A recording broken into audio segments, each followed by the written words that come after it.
বন্ধুরা, তুরস্কে হওয়া এমন একটি বিয়ে যা পুরো পৃথিবীকে অবাক করে দিয়েছে। মোহাম্মদ এবং ফাতিমা এমন কিছু করেছেন যা তুরস্কে আজ পর্যন্ত দেখা যায়নি। এই বিয়েতে না ছিল ধনী মানুষের ভিড়, না ছিল দামি খাবারের আয়োজন, বরং এমন কিছু ছিল যা এই ভিডিওতে সামনে দেখার পর আপনার মন আনন্দে আত্মহারা হয়ে যাবে।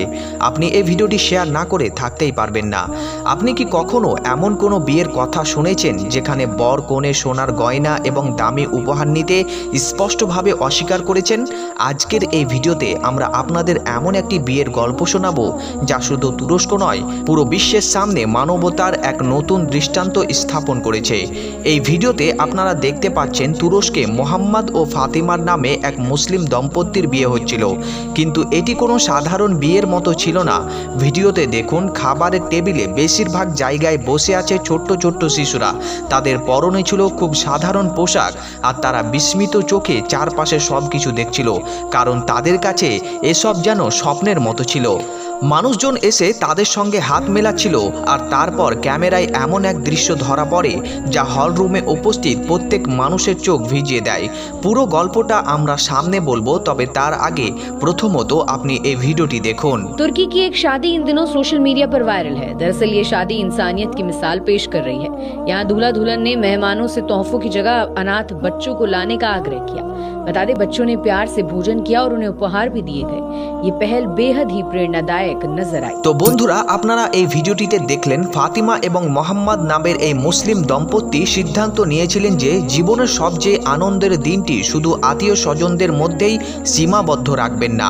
সাধারণত আমাদের সমাজে যদি কোনো গরিব মানুষ নিমন্ত্রণ ছাড়াই বিয়েতে চলে আসে, তাহলে তাকে এমনভাবে দেখা হয় যেন সে কোনো অপরাধ করেছে।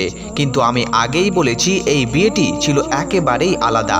তুরস্কের এই মুসলিম দম্পতি তাদের সুখের মুহূর্তে অতিথিদের তালিকায় এমন 100 জন শিশুকে আমন্ত্রণ জানিয়েছিলেন যাদের এই পৃথিবীতে কোনো আপনজন নেই। এই 100 এতিম শিশুকে শুধু সম্মানের সঙ্গে আমন্ত্রণই জানানো হয়নি, বরং তাদের সেই সম্মান ও আপ্যায়ন দেওয়া হয়েছে যা সাধারণত ধনী অতিথিদের দেওয়া হয়।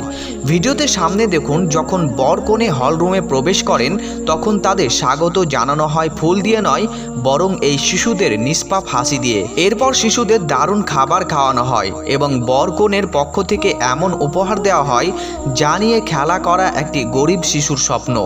এটি ছিল এতটাই আবেগঘন একটি দৃশ্য যে হলরুমে উপস্থিত অনেকেরই চোখে পানি চলে আসে। এটি শুধু তুরস্কের একটি মুসলিম দম্পতির বিয়েই ছিল না, বরং পুরো মানবতার জন্য একটি বার্তা এবং উদাহরণও ছিল। ভিডিওতে সামনে দেখুন এই তুর্কি দম্পতি কি বলেছেন। বিষয়টি তুর্কি ভাষায় ছিল, তবে আমি সহজ ভাষায় বলে দিচ্ছি। বর বলছেন, আমরা এতিম শিশুদের আমাদের বিয়েতে দেখে খুব খুশি। আমরা চেয়েছিলাম আমাদের জীবনের এই নতুন শুরু হোক সেই শিশুদের দুয়ার মাধ্যমে যাদের এই পৃথিবীতে কোনো সহায় নেই। তিনি আরও বলেন, মানুষ যেন এই ধরনের ভালো কাজে আরও বেশি করে অংশগ্রহণ করেন। অন্যদিকে কন্যা ফাতিমা বলেছেন, আত্মিক সুখ সোনা রূপার চেয়ে অনেক বড়। এই দম্পতি মহানবী সাল্লাল্লাহু আলাইহি ওয়াসাল্লামের সেই সুন্নতের উপর আমল করেছেন যেখানে বলা হয়েছে সবচেয়ে নিকৃষ্ট অলিমার খাবার হলো সেই খাবার যেখানে শুধু ধনীদের দাওয়াত করা হয় আর গরিবদের বাদ দেওয়া হয়। বাকি এই ঘটনা নিয়ে আপনার যদি কোনো মতামত থাকে নিচে অবশ্যই কমেন্ট বক্সে জানাতে ভুলবেন না। ভিডিওটি ভালো লাগলে অবশ্যই একটি লাইক করুন, আর এরকম আরও ভালো ভিডিও পেতে চ্যানেলটিকে সাবস্ক্রাইব করে নিন।